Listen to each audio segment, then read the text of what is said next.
Hola a todos, bienvenidos nuevamente a mi canal. Soy Juan Manuel Trujillo, violonchelista y profesor del Conservatorio de Música Simón Bolívar en Caracas. Gracias por acompañarme en un episodio más, un episodio donde les daré a conocer una idea que de hecho no es mía, pero la tomé y se convirtió en una verdad para mí. Esta idea llegó a mí hace más de 10 años cuando aquí en Venezuela estaba el maestro William Molina Sestari como jefe de la Academia Latinoamericana de Violonchelo. En repetidas ocasiones él hizo mención de que el piano y el violín fueron los monarcas absolutos en la música durante los siglos XIX y XX, dominando las salas de concierto y el imaginario colectivo como únicos protagonistas. Pero para él, este siglo XXI, el violonchelo dejaría de ser un simple habitante de la orquesta para situarse como amo y señor de la escena global. El violonchelo, amo y señor del siglo XXI. Hoy en Hablemos del Violonchelo les explicaré desde mi punto de vista por qué creo que el siglo XXI le pertenece al violonchelo.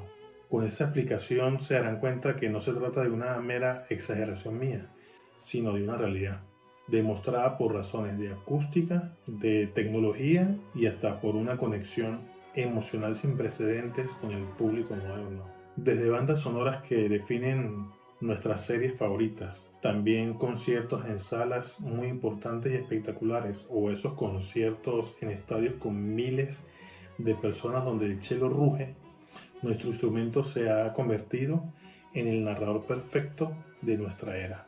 Quisiera que estén preparados y que tengan la mente abierta para que puedan entender cómo un instrumento que se siente antiguo y futurista al mismo tiempo ha logrado conquistar el alma de una generación entera. Capítulo 1. ¿Por qué su voz nos atrae tanto?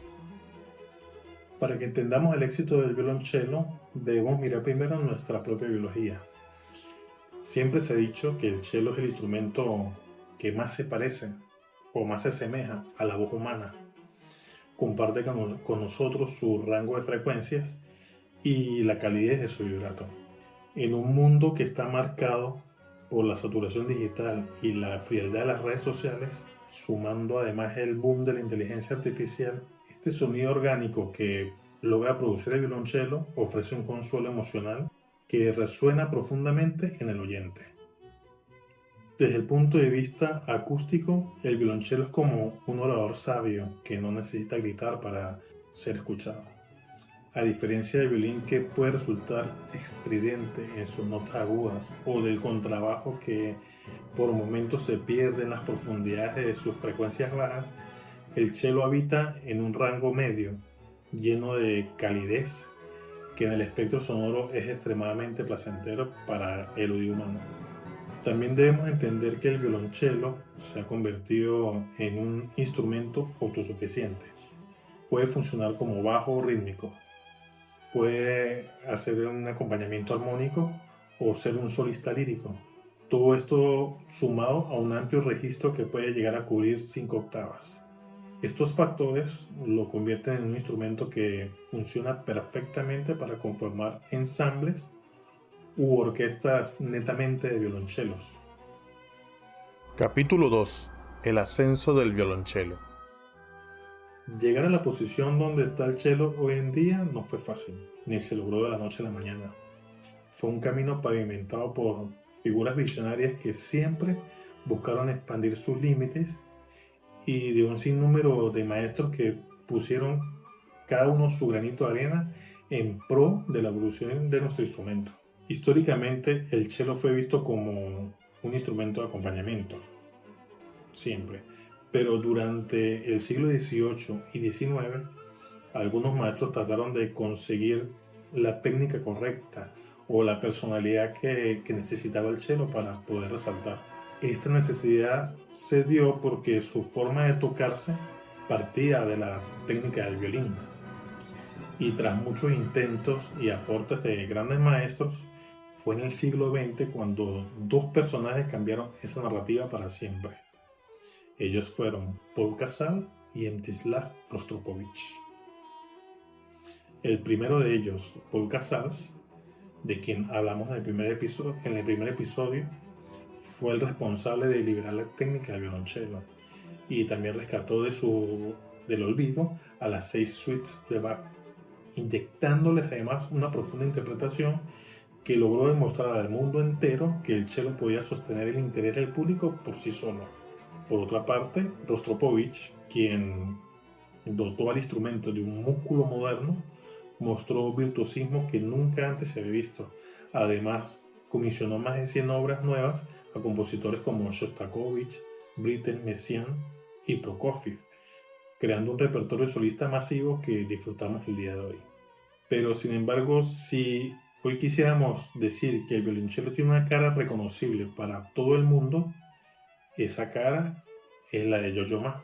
Él no es solo un chelista prodigioso, él es un genio que logró sacar el instrumento de la tradición puramente europea a través de proyectos como La Ruta de la Seda, donde mezcla el cello con instrumentos de Asia y Medio Oriente, y también sus colaboraciones con el violinista francés Stephen Grappelli, donde toca jazz, o interpretando música brasileña con su disco Obrigado. Él aportó presencia en medios con sus apariciones en programas como Plaza Sésamo, donde le dio muchísima visibilidad al cello, o también las participaciones en bandas sonoras de grandes producciones como El Tigre y el Dragón y Memorias de una Geisha. Todo esto convierte a Yo-Yo Ma en el indiscutible embajador universal del violonchelo. Hoy, esa herencia dejada por estos 3 maestros la recogen nuevos rockstars del instrumento, y en muchas direcciones, tanto en lo académico como en lo popular. Gracias a ellos, vemos solistas como Alisa Weilerstein, que empuja los límites de la técnica contemporánea, o Gautier Capuçon, que mantiene viva esa elegancia clásica con un toque moderno, Sol Gavetta, que es una versatilidad y una musicalidad increíble, y de otros que siguen esa corriente siempre buscando evolucionar técnicamente con el violonchelo. Por otro lado, tenemos también chelistas modernos como Tina Guo, quien aplicando tecnología logra ampliar el vocabulario del cello. Ella, mediante pedales y distorsión, logra conseguir un sonido similar al de una guitarra eléctrica, y además de una fuerte personalidad mediática que ha logrado grabar soundtracks con grandes películas de la mano del compositor Hans Zimmer. Capítulo 3. El cello en la cultura pop y el cine. El ascenso del violonchelo también es el resultado de su explosión en los medios masivos. En esta última década el instrumento se volvió viral. Rompió las paredes de las salas de concierto tradicionales y entró en redes masivas. Grupos como Apocalíptica, Dos Chelos y The Pen of Guys demostraron que el cello puede ser tan agresivo visualmente como una guitarra eléctrica. Por ejemplo, la versión de Smooth Criminal de Dos Chelos en YouTube fue un punto de inflexión que inspiró a millones de jóvenes a elegir el cello por encima de otros instrumentos más convencionales. En otra dirección, donde el violonchelo ha logrado convertirse realmente en el alma de la narrativa moderna, es en el cine, como ya lo había mencionado, y las series de televisión. Los compositores actuales lo eligen como el perfecto narrador debido a su capacidad de transmitir ambigüedad moral. Por momentos puede sonar noble y heroico, y también puede sonar oscuro, conspirador o profundamente triste. Ejemplos galardonados sobran.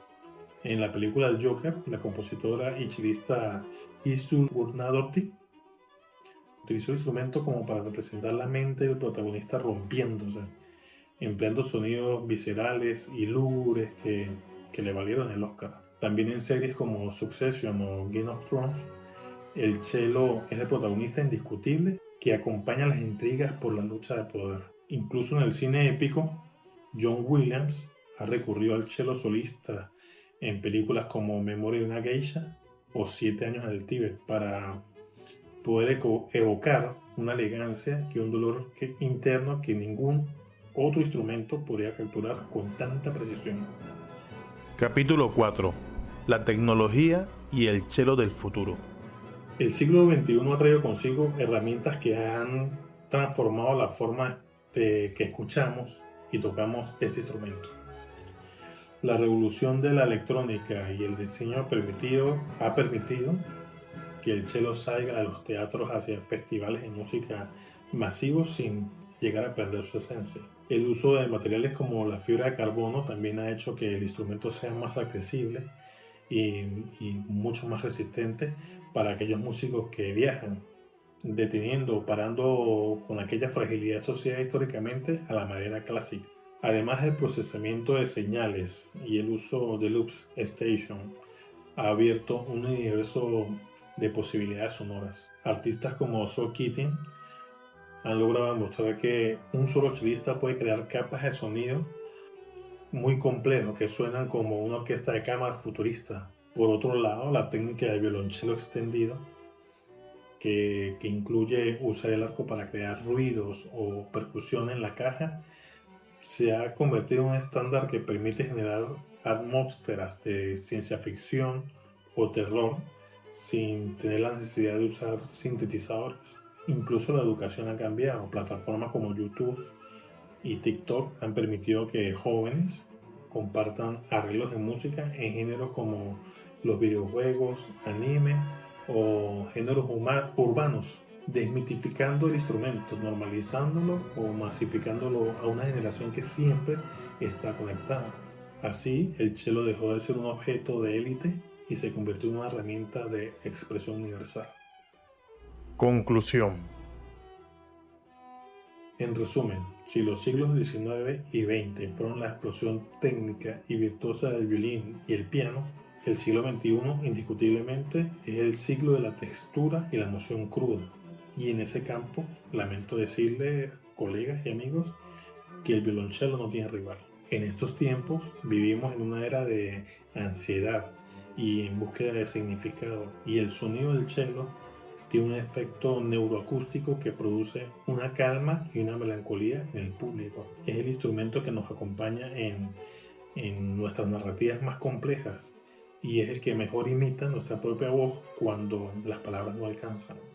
No quiere decir esto que el violín o el piano o cualquier otro instrumento deje de ser bello o importante hoy en día, no, o que haya dejado de ser influyente, pero es que el violonchelo ha llegado para quedarse en el centro del escenario, recordándonos que aunque el mundo sea cada vez más digital, siempre necesitaremos ese sonido profundo, físico y humano que nos haga vibrar el pecho.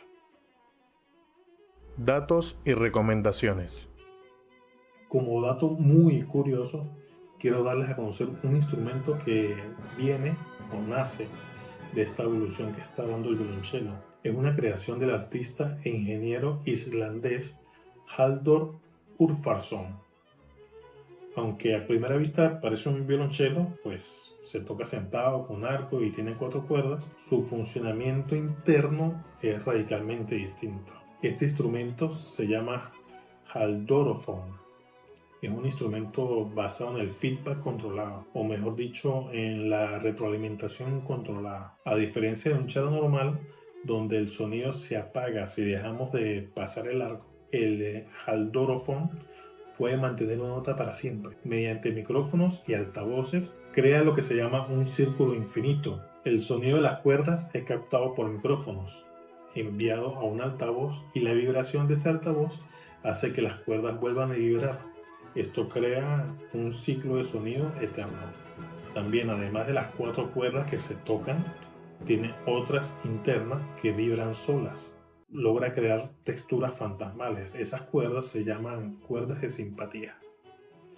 Este fue el instrumento usado por Hildur Guðnadóttir en la serie Chernobyl y en la película El Joker. Ella recurre a ese sonido, que no es como de un sintetizador normal, para poder lograr una atmósfera asfixiante y oscura necesaria en el suspenso y en el terror moderno. Dejaré en la descripción un enlace de un video donde podrán apreciar cómo suena este instrumento. Y de recomendaciones tendría muchísimas, pero quisiera recomendarles 2 que tienen que ver con lo de música de películas. El primero es el disco del soundtrack de la película Memoria de una Geisha, música escrita por el maestro John Williams y grabada en el 2005 por Yo-Yo Ma en el cello y Perlman en el violín. Como segunda recomendación, les daría el disco de los 12 chelos de Berlín, grabado en 2004, que se llama As Time Goes By. Es un disco de 16 temas de películas, un disco increíble donde demuestra además esta versatilidad del cello que les mencioné, porque literalmente suena como una orquesta. Y dicho ya todo esto, espero que les haya gustado este video. Si es así, por favor denle me gusta y suscríbanse a mi canal. Trataré de hacer más videos como este donde hablemos del violonchelo, su historia, sus intérpretes, curiosidades, datos y más. Pueden seguirme en las redes sociales, @JuanMTrujillo y @JuanCasals_85. Estas cuentas son en Instagram, ambas cuentas. Una es mi cuenta personal y la otra es la que uso como profesor y arreglista. También si tienen alguna recomendación sobre temas que quieran que investigue y desarrolle, lo pueden dejar en los comentarios. Sería de gran ayuda para mí. Entonces, espero que estén bien y que sigamos haciendo música. Nos vemos en un próximo video. Chao.